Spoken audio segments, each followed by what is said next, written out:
Cuando la Segunda Guerra Mundial llegó a su fin, el mundo entero pedía justicia. Pero ¿saben qué? Para miles de los peores criminales del Tercer Reich, la guerra no había terminado. Para ellos empezaba una nueva etapa, el Gran Escape. Hoy vamos a ver cómo lo hicieron y sobre todo a dónde fueron. Muy bien, vamos a meternos de lleno en esto. Estamos en 1945. Europa está en ruinas, el Tercer Reich ha caído, los grandes líderes nazis están muertos o capturados, pero ¿qué pasa con los demás? Miles de oficiales, médicos, burócratas, gente responsable de las peores atrocidades, simplemente se esfumaron. La gran pregunta es, ¿cómo es posible que los criminales más buscados del planeta desaparecieran así, sin más? Bueno, la primera pieza de este enorme rompecabezas nos lleva a un lugar que muchos no esperarían, Sudamérica. Y el camino que tomaron para llegar hasta allá tenía un nombre que ya de por sí da escalofríos, las rutas de ratas. Y como vamos a ver, no eran huidas desesperadas, no, eran operaciones planeadas con una precisión increíble. Entonces, es súper importante entender qué eran exactamente estas ratlines o rutas de las ratas. Miren, en la jerga de los marinos, una ratline es la última escalera de cuerda que usas para abandonar un barco que se hunde. Bueno, pues para miles de nazis esa fue su última escalera de escape, una que los llevó al otro lado del mundo. A ver, y lo más fascinante de esto es ver cómo funcionaba la ruta más popular, la que pasaba por Italia. Era básicamente un sistema de 4 pasos bien definidos. Primero, escapaban a Italia y se escondían en monasterios. Segundo, con ayuda de ciertos clérigos, conseguían una nueva identidad, papeles falsos. Tercero, con esa identidad, iban a la Cruz Roja y pedían un pasaporte como refugiados. Y el último paso, un boleto de barco a Sudamérica, un sistema casi perfecto. Y que no se piense que esto era solo logística. Había una ideología muy fuerte detrás. Escuchen esta cita. Es del obispo Alois Judal, una figura clave en toda esta operación desde Roma. Él mismo escribió en sus memorias, así sin pelos en la lengua, que se sentía obligado a ayudar a los nazis y fascistas. Para él, la justicia de los aliados era un simple negocio y su deber era rescatar a los que consideraba víctimas. ¡Increíble!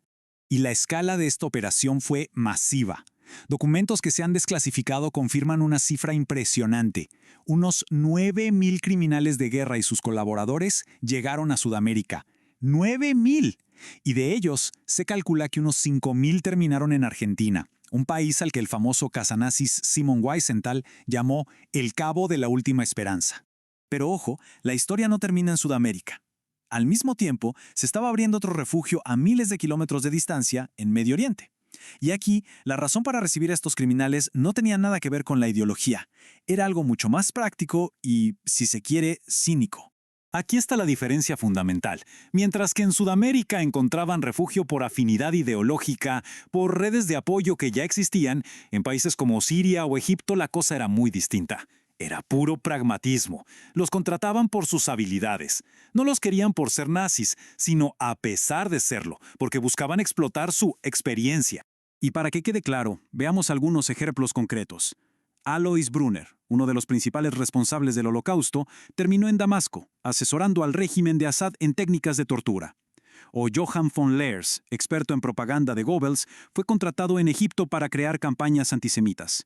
Se trataba, literalmente, de un oscuro mercado de talentos. Pero si todo esto les parece increíble, esperen. Porque el capítulo más sorprendente de este gran escape involucra a uno de los países que, supuestamente, luchó para derrotar a Hitler. La recién nacida Guerra Fría estaba creando alianzas muy extrañas y convirtió a Estados Unidos en un destino para un tipo muy específico de nazi. Se conoció como Operación Paperclip y fue básicamente un programa secreto y súper organizado para reclutar a los mejores científicos del Tercer Reich. El objetivo era muy claro: asegurarse de que todo ese conocimiento no cayera en manos de la Unión Soviética y, de paso, usarlo para ganar la carrera espacial y armamentista. Y el caso más famoso, el que mejor lo ilustra todo, es el de Wernher von Braun. Durante la guerra, él fue el cerebro detrás del cohete V2, un arma de terror que se construyó con mano de obra esclava y que bombardeó ciudades enteras como Londres. Y aquí es donde la historia da un giro de 180 grados. Este mismo hombre, años después, se convirtió en un héroe nacional en Estados Unidos. Fue el arquitecto del programa Apolo, el diseñador del cohete Saturno V, que llevó al ser humano a la Luna. Su pasado fue, digamos, convenientemente limpiado, todo en nombre de la seguridad nacional. Un pacto moralmente complicadísimo.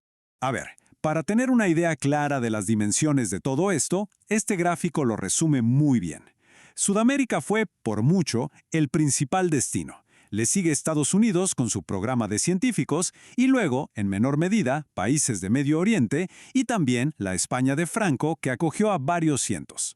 Entonces, ¿cuál fue la consecuencia de todo esto? Pues un legado muy profundo y duradero de impunidad. Para la gran mayoría de los responsables del Holocausto, la justicia nunca llegó. Pero eso no significa que nadie la estuviera buscando. Miren esta tabla. Es un balance de justicia un poco agridulce, ¿no? Adolf Eichmann fue capturado en Argentina por el Mossad y finalmente juzgado. Pero por cada Eichmann hubo un Joseph Mengele o un Alois Brunner que murieron de viejos tranquilamente en libertad, protegidos por los países que les dieron refugio. Y claro, ante la inacción o incluso la complicidad de muchos gobiernos, surgieron estas figuras casi heroicas, los casanazis, personas como Simon Wiesenthal o el matrimonio Klarsfeld, que dedicaron sus vidas enteras a una búsqueda incansable, a documentar los crímenes y a perseguir a los fugitivos para que el mundo simplemente no olvidara. Y con esto llegamos al final. Toda esta historia del gran escape nazi nos deja con una pregunta que es bastante incómoda y, la verdad, no pierde vigencia. Nos obliga a pensar en el precio que a veces se paga por la conveniencia política y, en última instancia, en qué significa realmente la justicia en un mundo que es de todo menos perfecto.